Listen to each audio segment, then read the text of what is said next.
Bonjour à tous, on se retrouve sur internet, j'espère que vous allez tous bien, pour l'instant moi ça va. Et puis on va essayer de continuer le cours, on va reprendre où on en était resté un petit peu avant, on va faire quelques rappels concernant la théorie de la gravitation. Alors cette théorie de la gravitation, de quoi elle parle? Eh bien elle parle d'attraction.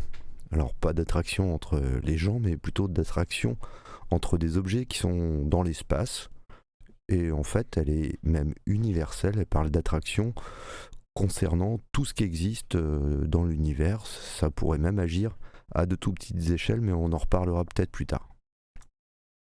Ce qu'elle dit en gros, c'est que dans l'univers, s'il y a un objet grand A, on va dire qu'il a une masse ma, c'est-à-dire il est constitué d'une quantité de matière ma, et que à côté, plus loin, on ne sait pas vraiment ce que ça veut dire à côté dans ce cas-là, plus loin, à une distance d, en mètres a priori, à une distance d, s'il y a aussi un objet B, qui est constitué d'une quantité de matière mb, qui a une masse mb en kilos, eh bien, les deux, ils vont s'attirer.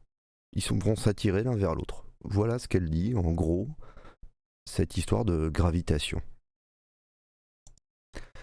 Alors, ça joue un rôle relativement important dans notre vie, puisque c'est ça qui fait que la Terre, elle reste à côté du Soleil et qu'on ne meurt pas tous de froid. C'est ça aussi qui fait que tout le système solaire, il tient en entier. C'est ça aussi qui fait que toutes les étoiles restent en paquet dans ce qu'on appelle des galaxies, par exemple la nôtre, la Voie lactée. En bref, c'est celle qui modèle l'univers aux grandes échelles, aux échelles de l'espace. Mais elle a aussi un effet plus proche de nous. C'est elle qui va faire que si je lâche un objet, il tombe par terre. Et puis c'est elle qui va faire que sur Terre, par exemple, il y a des marées. Alors ça c'est un peu compliqué, mais il faut savoir que c'est à cause de l'attraction gravitationnelle de la Lune sur les océans que sur Terre, il y a des marées. Alors revenons à notre petit dessin, et puis on va essayer de comprendre un petit peu mieux, comment elle est faite cette force. Alors lorsqu'on veut décrire une action mécanique, je rappelle, on modélise ça par une force. Une force, c'est quatre choses. C'est un endroit où elle agit, le point d'application. C'est une direction, une ligne sur laquelle va s'exercer cette force. C'est un sens dans lequel cette force va s'exercer le long de cette ligne. Et puis en dernier, c'est l'intensité de la force, combien de newtons elle vaut.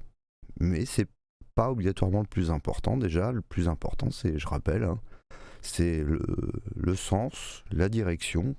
Après tout, savoir l'intensité de la force, c'est peut-être déjà moins important que de savoir avant tout que quand on lâche un objet, c'est vers le bas qui tombe. C'est déjà plus essentiel. Mais l'intensité, ça compte, c'est important. Et c'est ce qu'on va essayer de savoir calculer à la fin. Mais d'abord, on s'intéresse à cette force. Alors, si on parle de la force exercée par la planète A sur la planète B, ou sur l'objet B, eh bien, déjà, au niveau du point d'application, ça va être le centre de la planète B. Ensuite, la direction, c'est une ligne qui relie la planète A et la planète B.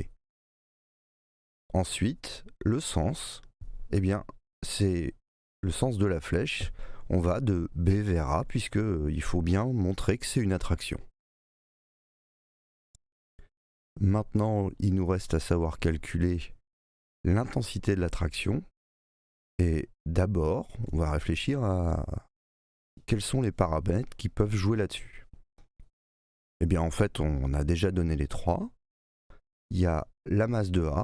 Plus l'objet A est lourd, plus la planète B va être attirée. Il y a la masse de B, en fait, plus il est lourd, plus il est attiré.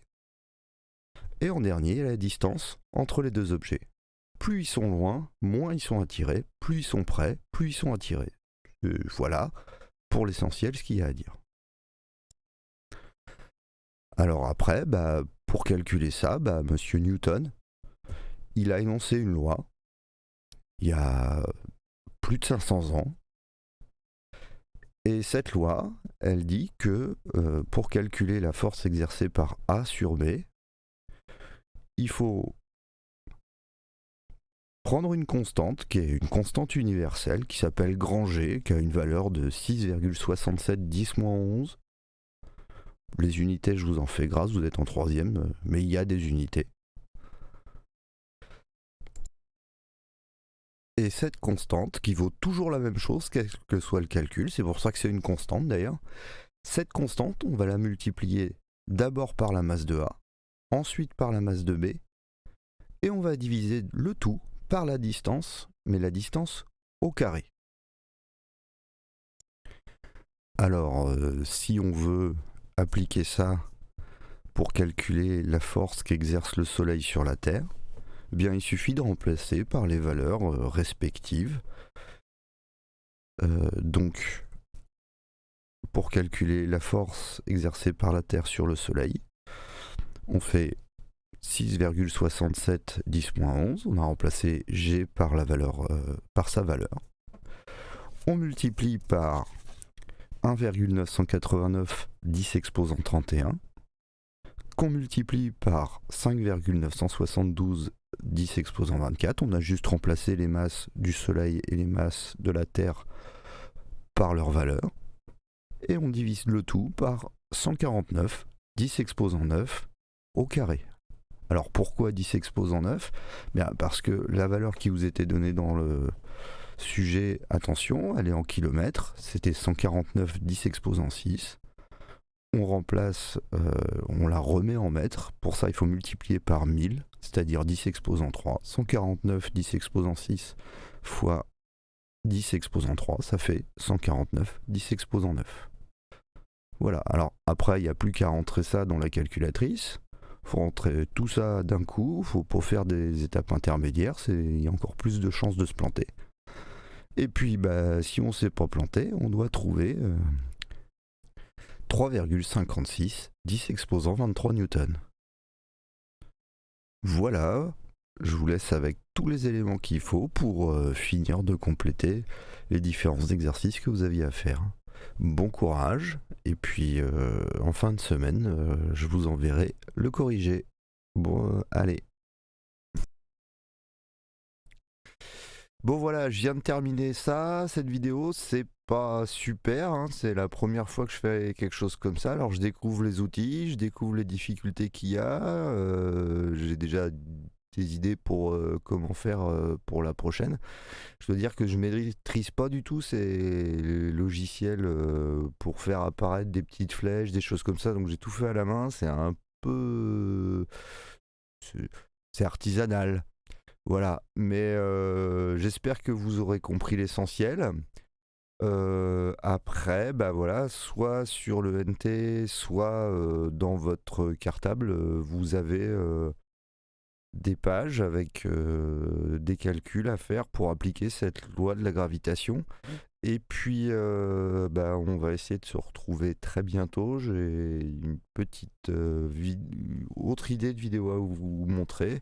Ce sera l'occasion de, je sais pas, enfin, de découvrir quelque chose de nouveau. Voilà, désolé si c'est pas super rigolo. C'est pas facile de parler tout seul devant un micro.